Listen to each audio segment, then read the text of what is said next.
आज का press conference करने का मकसद क्या है? जी, सबसे पहले तो आप हमारा ये बात लेने के लिए आए, इसलिए आप लोगों का शुक्रिया अदा करते हैं। मकसद ये है कि ये मदरसा रामपुर गांव में है, पोस्ट कपिलेश्वर स्थान, थाना रहिका, जिला मधुबनी, जो कि लगभग 20 साल से ये मदरसा कायम और दायम है। इस मदरसे का मैं निगरां हूँ, मैं नाज़िम हूँ और इस मदरसे में पढ़ करके जो बच्चे निकल गए उसके आज बाल बच्चे पढ़ रहे हैं। अभी मकसद मेन ये है कि मेरे ही गांव के मोहम्मद सनाउल्लाह और मोहम्मद असमतुल्लाह और उसके जवान 4 लड़के जो काफ़ी दबंग हैं, वो लोग इस मदरसे के ज़मीन को अब हड़पना चाह रहे हैं, जो कि 20 साल से चल रहा है। ये मदरसा मेरे वालिद साहब ने मौखिक दे दिया था कि मदरसा कायम करो, बनाओ। उसके बाद मेरी वालिदा ने मेरे वालिद के इंतकाल के बाद मेरी वालिदा ने इस मदरसा को रजिस्ट्री कर दिया, वो जो कि पूरा डॉक्यूमेंट्स रजिस्ट्री हमारे पास मौजूद है। लेकिन ये सिर्फ मोहल्ले के एक परिवार हैं जो बार-बार डिस्टर्ब करते हैं। अभी हाल में ये मामला हो गया कि 1 साल से उस्ताद को मारपीट करने का कोशिश कर रहे हैं। हम थाना पर सनहा दिए। इसके बाद फिर 2/7/25 को मास्टर साहब को धमकी दिए कि मास्टर विनय कुमार यादव, ये बगल के हैं, वो भी पढ़ाने आते हैं। एक इसी मदरसे का स्टूडेंट था जो पढ़ करके अब इस मस्जिद में इमामत करता है और यहाँ भी पढ़ाता है, उसको भी धमकी दिया। 3 तारीख को आकर ये घटना कर दिया, मास्टर को मारपीट करके घसीट कर भगा दिया, मदरसा में मत पढ़ाओ।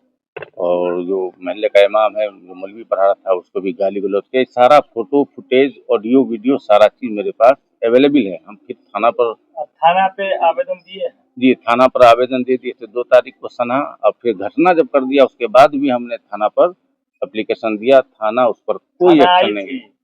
नहीं थाना नहीं आई, कोई एक्शन भी नहीं किया? कोई एक्शन थाना नहीं लिया, कुछ भी नहीं किया थाना।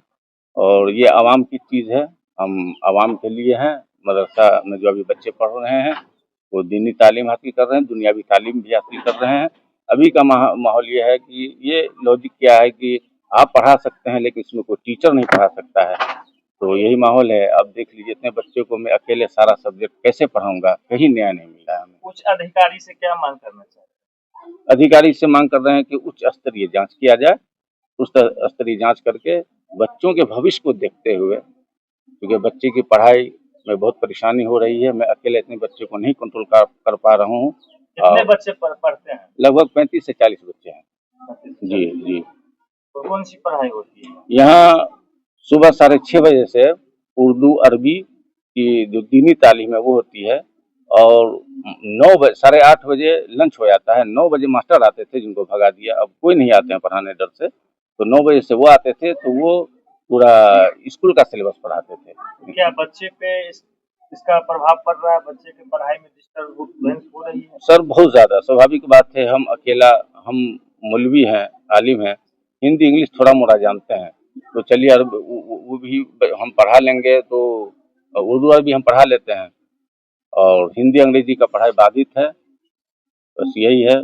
फिर भी मैं बच्चों को बैठा करके टास्क वास्क कुछ भी बिल्कुल निगेटिव न हो, क्योंकि अभाव तो है, परेशानी है, उनके भविष्य पर पड़ रहा है। शासन प्रशासन से क्या मांग करना चाहते हैं? जी, शासन प्रशासन से यही मांग करना चाह रहे हैं कि न्याय कीजिए, इसको देखिए, उच्च स्तरीय जांच कीजिए। जो लोग परेशान कर रहे हैं, जो मदरसा की जमीन को हड़पना चाह रहे हैं, उस पर देखें, जांच करें और न्याय दें। बच्चों के भविष्य को देखते हुए कम से कम बच्चा का पढ़ाई बंद नहीं होना चाहिए, जो न्याय मिलना चाहिए उस तरीके उच्च स्तरीय जांच। बच्चे इस मदरसे में पढ़ रहे हैं जी, उनके गार्जियन आपके साथ हैं? टोटल साथ हैं, लेकिन इसमें एक बात यह है कि वो इतना दबंग है, काफ़ी पैसे वाले हैं, काफ़ी इतना पैसे वाले हैं कि करोड़ों में खेलते हैं। इनका बाहर में कारोबार है, उससे कोई उलझना नहीं चाहता। मोहल्ले में भी कई घटना पूर्व में कर चुका है पहले। गार्जियन सब भी डरे सामने है, वो तो हम डांट देते हैं कि बच्चों को फिर भी भेज रहे हैं, इसलिए गार्जियन भी डरे, कोई उलझना नहीं चाह रहा है। बाकी अंदरूनी सब लोग कह रहे हैं कि भाई बहुत गलत है, जो 20 साल से मदरसा चल रहा है, 20 साल से कहाँ थे, क्यों ऐसा कर रहे हैं, तो ये किसी को समझ में बात नहीं आ रही। मंशा क्या है? परेशान करने का क्या मंशा? परेशान करने का एक अभी मंशा एक समझ में आया, किसी ने बताया कि वो कह रहे हैं कि दीवार को पीछे तोड़ करके मेरा गाड़ी दीवार लाने जो में है दिक्कत हो रही है। सरकारी रास्ते में है या आपके निजी जो मदरसे की जमीन है उसमें है? ये दीवार मदरसे की निजी जमीन में है सर। इस दीवार को 15 साल हो गए। ये जो बगल से रास्ता गया वो सरकारी रास्ता है या प्राइवेट? नहीं, ये नक्शा में भी नहीं है। नक्शा नहीं है, नक्शा में भी प्राइवेट नहीं है, रास्ता। ये प्राइवेट रास्ता है। ये एक लगी रास्ता मेरे पूर्वज छोड़े हुए थे, कोई एक लगी रास्ता है रोड से लेकर के वहाँ तक आगे तक। तो ग्रामीण के साथ आपने कहा कि हमने बीच में जो है सो पंचायत भी किए हैं और ग्रामीण जो निर्णय अगर सुनाए उनको तो उसका भी वो बात नहीं मान रहे थे। एक मरतबा ग्रामीण बैठे थे, 5 लोग बैठे थे। जब वो बोला कि हम मदरसा बांट लेंगे तो हमने कहा कागज पत्र देखने के बाद दोबारा में वो फिर नहीं पंच को माने। पंच को हमने उसका भी मेरे पास सबूत है, जो पंच को हमने फ़ोन किया कि भाई फैसला कर दीजिए। पंच ने कहा कि भाई वो हम लोग को अब नहीं पूछताछ कर रहा है, तो हम जबरदस्ती थोड़े आएंगे आपका पंचायती करने। सीधा दबंगई है, कुछ नहीं। यहाँ लाठी डंडा। मेरा एक ही मांग है कि कोर्ट है, कचहरी है, न्यायालय है, थाना है, अगर कुछ भी करना है तो हम लीगल रास्ता से आए, ना कि कानून को हाथ में लेके यहाँ लाठी डंडा बरसावें, यहाँ शिक्षक को टीचर को मार करके भगा दें। ये तो गलत है। हम बच्चा का भी नुकसान हो सकता है। जी जी, कुछ भी हो सकता है। जान का खतरा भी हो सकता है। यहाँ आकर के जिस तरह वो दंग मचाए 3 तारीख को, तो बच्चे लोग चिल्लाते हुए भागे डर के मारे, क्योंकि बच्चों के सामने लोग भी सहमे हुए हैं। बहुत डरे हुए हैं। आप जिला के एसपी साहब से और डीएम साहब से क्या कहना चाहेंगे इसी पर? हम एसपी साहब, डीएम साहब से ये कहना चाह रहे हैं कि सर आप देखिए इस मामला को अपने स्तर से, और बच्चों के भविष्य को देखते हुए जो सही न्याय हो कर, क्योंकि 20 साल से चल रहा है। मेरा डॉक्यूमेंट्स है, मदरसा के नाम रजिस्ट्री है, मेरी माँ ने ऑलरेडी उसको रजिस्ट्री कर रखा है, और उस रजिस्ट्री में इसका न्याय निगरान, इसका देखभाल करने वाला मुझे बना रखा है। तो ये दीवार तोड़ने के लिए वो क्यों कर रहा है? बड़ी बड़ी गाड़ी है उसके पास, 4 गाड़ी है, तो वो कह रहा है कि उतने दिन से गाड़ी नहीं थी, कोई दिक्कत नहीं थी, अब गाड़ी ले लिया हूँ तो मेरे गाड़ी को टर्निंग करने में, हालांकि आ जा ही रही है, सारी गाड़ी आना जाना हो रही है, थोड़ी दिक्कत हो रही है, इसलिए दीवार को तोड़ के पीछे करो। दिक्कत होने के कारण किसी का घर को तोड़ा। जी, ये आज 4 चक्का है, थार है, इको स्पोर्ट है, 4 भाई को 4 गाड़ी है, इतना रुपया वाला है वो। थार है, इको स्पोर्ट है, सफारी है, बलेनो है, और कल को ट्रक ले लेंगे 12 चक्का। पूरा नाम क्या है? देखिए, मदरसा का नाम जो वालिद साहब के ज़माने में है, वालिद साहब ने पहला नाम रखा था आलिया रहमानिया। आलिया रहमानिया से फेमस हो गया मदरसा। आलिया रहमानिया ही से जो भी हम जाते हैं और जो बच्चे लोग पढ़ते हैं, उनके जो पेरेंट्स बाहर में लोगों से हम रमजान शरीफ में ज़कात की तरह का पैसा लाते हैं, तो उसी नाम से रसीद छप रहा है। लेकिन माँ ने जो रजिस्ट्री कर दिया वो अहमदिया अकरीम नामा से, वो ऐसी पड़ा हुआ है, लेकिन फेमस है आलिया रहमानिया, तो आलिया रहमानिया ही से चल रहा है। ये मदरसा बोर्ड से नहीं, ये तो निजी प्राइवेट मदरसा है, किसी का अनुदान नहीं है, तो सरकारी से कोई अनुदान नहीं है। 11:30 दूर में मदरसा है सर, 11:30 में मदरसा एक कोचिंग टाइप का चल रहा है, ट्यूशन टाइप का चल रहा है, एक नहीं भी बहुत बड़ा इदारा है, मदरसा है, तो चल रहा है। हमको पढ़ाई गाँव में एक तालीम देने के सोच को लेकर आप आगे बढ़े। जी, तालीम देने के सोच। आप अपना परिचय दें। मोहम्मद रिजवान आलम, ग्राम रामपुर, पोस्ट बकलेश्वर स्थान, जिला मधुबनी। हुसैन, रामपुर मुस्लिम टोला, थाना रहेगा, ज़िला मधुबनी से हूँ। मैं इस गांव का इमाम भी हूँ। गांव में एक मस्जिद है, उसका इमाम भी हूँ, और इसी गांव में एक मदरसा कायम है। इसी मदरसा में से मैं इब्तिदाई तालीम भी हासिल किया हूँ, और इसी मदरसा से मैं लगभग 4 सालों से पढ़ा रहा था। मुझे पिछले साल 12 अगस्त 2024 को हाफिज़ रिजवान साहब के जो बड़े भाई हैं जनाब असमतुल्लाह साहब, उन्होंने मुझे मना किया पढ़ाने से कि आप मत पढ़ाओ मदरसा में से, मैं मदरसा बंद होगा। उसके बाद ये भी बोला कि धमकी भी दिया मारने की, पीटने की। मैं फिर जो मदरसा के संचालक यानी हेड मुदर्रिस जो हैं जनाब रिजवान साहब, उनसे मैं बताया, उन्होंने कहा कि आप पढ़ाते रहें, जो भी उनको बात करनी होगी वो हमसे करेंगे। मैं पढ़ाता रहा। फिर इमसाल यानी 2 जुलाई 2024 को उन्होंने मेरे वालिद साहब के ज़रिए मुझे मना किए कि जो है सो आप अपने लड़के को बोल दीजिए नहीं पढ़ाने के लिए।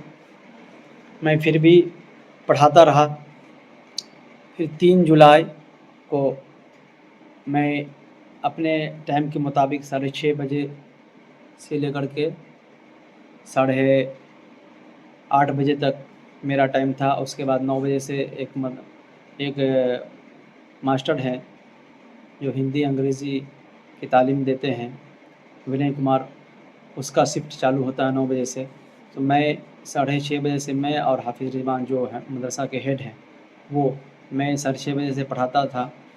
तो मैं गया पढ़ाने, उसके बाद 6:30 बजे से लेकर के 8:30 बजे तक पढ़ाया और उसके बाद मैं पढ़ा करके 9 बजे वहाँ से निकल गया। उसके बाद जो मदरसा में जो मास्टर साहब वो पढ़ाने लगे। उसके बाद मैं पढ़ा करके निकला। उसके बाद फिर मदरसा के जो मास्टर हैं उनको आया मारने पीटने, यानी घुस करके जबरन उसको धमकी दिया कि तुम क्यों आए हो पढ़ाने। उसके बाद धमकी दे करके उसके बाद ठोठियाया फुटियाया और बच्चे लोगों ने बताया कि मारा पीटा भी था, धक्कम धुक्की भी किया था। उसके बाद मैं घर पे नहीं था। उसके बाद वो लोग वहाँ से मार पीट करके उन लोगों को फिर मेरे घर पे हमला कर दिया एकदम, यानी कि एकदम से चोर बदमाश की तरह मेरे घर में घुसा, जिसका सीसीटीवी कैमरा फुटेज भी है। उसके बाद मुझे फ़ोन किया यहाँ से कि तुम कहाँ हो, यहाँ आओ, मैं तुमको ये कर दूँगा वो कर दूँगा, फिर धमकी दिया। तो मैं नहीं आया, डर के मारे मैं छुपा रहा। उसके बाद मुझे वो ढूंढता रहा, दिन भर तलाशता रहा कि मैं मार दूँगा, ये कर दूँगा वो कर दूँगा, टांग हाथ तोड़ दूँगा। फिर मैं शाम को मैं सनहा अपने ही थाना रहिका में सनहा एक दर्ज किया, सनहा दिया। थाना वालों ने इसका एक्शन अभी तक नहीं लिया। मुझे जानो माल का नुकसान काफ़ी है कि इसलिए कि मैं इस गांव का इमाम भी हूं और इस गांव का मैं निवासी भी हूं। इस गांव में मुझे रहना है, इसलिए कि मैं गांव से तो नहीं भाग सकता हूं। तो गांव में रहता हूं और कभी भी मेरे साथ ये घटना कर सकता है। जान माल का मुझे इससे नुकसान है, मुझे इसका इंसाफ चाहिए, मुझे न्याय चाहिए। इतनी बात।